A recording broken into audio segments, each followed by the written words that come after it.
On October 5, 2003, a pair of severed human legs were found in a garbage bin at an apartment complex at 16 Hilton Head Court.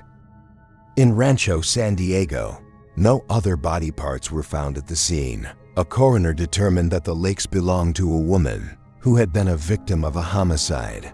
However, the coroner could not determine the cause of death. Police could not find anything at the crime scene which could help identify the victim. They tried everything, but they were unable to identify her, so the case soon grew cold. In 2020, police decided to reopen the case. Her DNA was sent to the lab, and a DNA profile was created and uploaded to the genealogy databases available soon. Her DNA matched a distant relative. The investigators then built a family tree to find a common ancestor between the victim and the relative. However, building the family tree proved challenging, as in this case, the family tree had to go back to the 1800s in order to find a match. Investigators contacted several family members to provide DNA samples to help confirm the victim's identity, and 6 months later, she was finally identified as Lori Diane Potter. During their investigation into Lori's life, police found that in 2003, Lori was 54 years old and living in Temecula, and married to a Jack Dennis Potter. Investigators soon found substantial, and they say, conclusive evidence, which has not been shared with the media, that Lori's husband Jack murdered her. Lori was never reported missing to the police in the last 17 years, not even by her own husband. Her family and friends believed that Lori left her husband, and her family thought she was living somewhere else. They never contacted police to inquire about her whereabouts. Authorities believe Lori was killed 1 to 2 days before her body was found. On May 12, 2021, Jack Potter was finally arrested and charged with Lori's murder. No details have been released regarding his motive. On May 20th, 2021, he pleaded not guilty to a murder charge and is now awaiting trial. On July 5, 1966, a couple checked into Roper's Hotel in Pecos, Reeves County, Texas. They checked in using the names Mr. and Mrs. Russell Bethune. About 3 hours later, heard screams coming from the swimming pool. She went to check and found Miss Bethune lying face down at the bottom of the swimming pool. The maid immediately called the hotel manager, who called the ambulance and notified police. Meanwhile, the staff pulled her out of the swimming pool and performed emergency CPR. An employee went to Miss Bethune's room and found her husband fast asleep. He woke him up and told him about the incident. By that time, his wife was taken to Reeves Memorial Hospital. However, she was pronounced dead. Upon her arrival, the husband packed up their belongings at the hotel and asked the receptionist for his registration card, saying that he was going to the hospital and that he needed it to confirm his identity to the police, as they were not from the area. The husband then got into his dark-colored sedan and drove away, never to be seen again. The man was described as slim, having a blonde crew cut, and looking about 10 years older than his wife. The police tried searching for the man, but they were only able to find one man by the name of Russell Bethune, and he was a Marine stationed at Camp Lejeune in North Carolina at the time. The police believe the couple had used the fake name to check into the hotel. The police searched the hotel room, but cannot find anything, as the man seemed to have taken all of their belongings with him, along with any potential information that could help identify the couple. An autopsy revealed that the woman had a red, quarter-sized abrasion above her left cheekbone.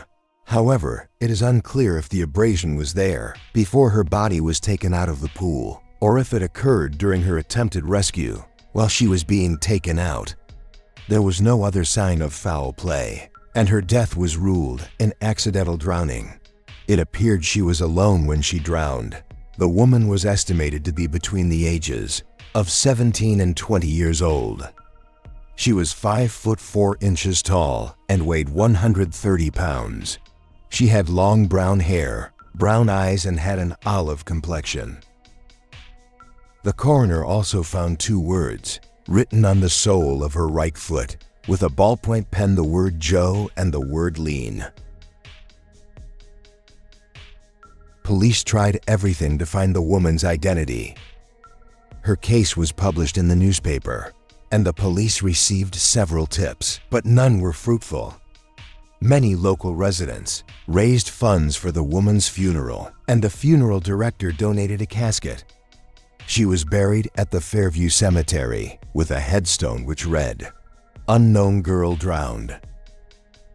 In 2014, the National Missing and Unidentified Person System, NEMOS, received an email from a tipster which read, quote, "There is an unidentified girl buried in Fairfield Cemetery in Pecos, Texas. She isn't on Doe Network or NEMOS or anywhere, and I was wondering if she could be added." The woman, who now was referred to as the Pecos County Jane Doe's details, was then manually entered into the Name Is database.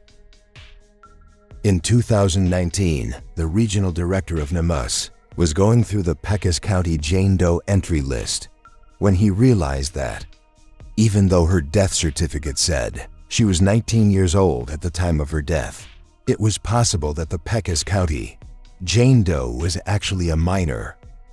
With this new revelation, her body was exhumed and her DNA was extracted. Her DNA was entered into CADIS, but no matches could be found. Then in 2020, Ortham Labs reached out to Pecos Police Department to help them identify the Pecos County Jane Doe using genetic genealogy. Ortham Labs then created a DNA profile and submitted it to Judge Match and Family Tree DNA. In 2021, the Family Tree DNA Registry was able to find a potential match to 3 siblings living in Texas. The investigators then traced the family tree to possible family members. The police then met with a family member and asked if she had a missing person in her family. She cried and told investigators that her younger sister had gone missing in 1966, and she'd been looking for her ever since. The investigators took a DNA sample from her, and in January of 2021, after 55 years, Pecos County Jane Doe was finally given a name. She was identified as Jelaine Hemme. Jelaine Hemme grew up in Salina, Kansas. She was the 9th of 15 children, born to Richard and Alberta Hemme in 1966. Jelaine was 17 years old and was working at a drive-in diner. In the summer of 1966, Jelaine started dating an older man. Her siblings didn't remember his name, but that he was much older than Jelaine, probably by a decade or so. Her siblings did not like him, as he treated Jelaine poorly. Her siblings told investigators that on July 1st, 1966, Jelaine mysteriously vanished. She didn't pick up her weekend paycheck the next day, and her family reported her missing. It was found that her boyfriend was also missing, and police believed that she ran away with her boyfriend and would probably return soon. The family put up flyers and bulletins all over Kansas City on July 3rd. One of her sisters received a postcard from Jelaine. It reads simply, quote, "Jelaine, well, I got lost. See you in a couple weeks. Maybe Joe."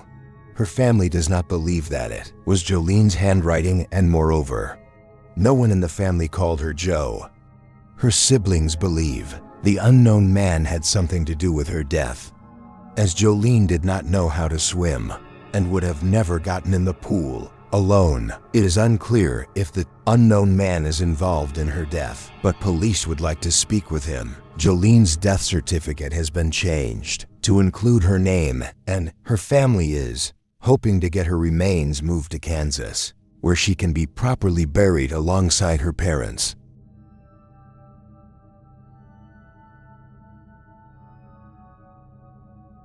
In 1977, a couple, Mr. and Mrs. McLeod, owned a farm just outside of Tofield, Canada. The farm had been abandoned for a few years, but on April 13, 1977, the couple decided to return to their farm to retrieve a pump from their septic tank. Upon removing the lid from the septic tank, the couple was horrified to find a human foot sticking out of the murky water. They immediately called police. The septic tank was drained, revealing a decomposing body. The body had been wrapped in a yellow bed sheet and tied up with a nylon rope. Initially, due to the decomposition, the police were unable to identify even the gender of the victim. The victim was fully clothed, wearing a blue Levi's shirt with snap buttons, a gray t-shirt, blue jeans, and shoes. An autopsy revealed the victim was male and of Caucasian or Native American descent. He was estimated to be around 28 years old. The man had been severely tortured before being murdered and his body dumped. He had been tied up and severely beaten. He had burn marks all over his body, suggesting that he had been burned with a butane, blowtorch, or cigarettes. One of the reasons why investigators were unable to determine his gender initially was because he had been sexually mutilated, with possibly farm shears. He was then shot in the head and chest. It is believed the man had been in the tank for a few months, up to a year, before being discovered. It was also found that his body had been covered with calcium oxide, a chemical compound also known as quicklime, in order to accelerate the rate of decomposition. However, the killer or killers didn't realize that, when mixed with water, quicklime actually does the opposite. Quicklime mixed with water causes the body to dry out, and it preserves it for far longer than it would have on its own. Investigators were unable to find anything at the crime scene to identify the victim. The victim was nicknamed Septic Tank Sam, and police believe the killer had been a local, or someone who knew the area well, as they would have had to have sufficient knowledge about the farm being abandoned, which would help them conceal the body. For a longer amount of time, the police did their very best to identify the man. They distributed his dental records to over 800 dentists and published them in a Canadian dental magazine in hopes of finding any leads, but to no avail. The man was buried in an unmarked grave in Edmonton. In 1979, his body was exhumed and a DNA sample was taken. It was found that the man was at least 35 years old and was probably of Aboriginal heritage. It was also found that the man had suffered serious illness as a toddler, which left a mark on his teeth and his bones. It was believed he was a migrant worker passing through Alberta when he was brutally murdered. A 3D rendering of his face was created and published in various newspapers. However, the police were still unable to find any leads, and the case again grew cold and stayed that way for more than 40 years. In 2017, the Alberta RCMP Missing Persons Unit launched a national DNA program aimed at giving a name to unidentified remains using DNA collected from those who reported a missing person in their family. In 2019, the Alberta RCMP sent a DNA sample to the new database, but to no avail. In 2020, the Alberta RCMP Missing Persons Unit sent the victim's DNA sample, this time to Ortham Labs located in Texas. Ortham Labs was able to create a DNA profile, and it was entered into genealogy databases throughout the continent. On June 29, 2021, the body known as Septic Tank Sam was positively identified as Gordon Edwin Sanderson. After 44 years, it was found that Gordon had had a hard life. As a 9-year-old, Gordon was taken from his Indigenous parents and placed in foster care during what was known as the 60s Scoop. The 60s Scoop was a widespread practice in which Aboriginal children were taken from their families and placed in the so-called care of the Canadian child welfare system. This racist, improperly funded, and poorly monitored program took otherwise healthy and happy children and made them lords of the government. As a result, Gordon struggled with addiction and had had multiple run-ins with police. At the time of his death, Gordon was 25 years old and living in Edmonton. He was on his way to visit his brother in Calgary, Alberta, when he was murdered. He was reported missing by his sister after he failed to arrive at his brother's house. However, his sister never received any updates about his disappearance. Police believe Gordon was killed by someone who knew him, possibly someone who was involved in various criminal acts. In Edmonton, police are now hoping to find anyone who may have spoken to Gordon before his death or may possibly have information regarding his brutal murder.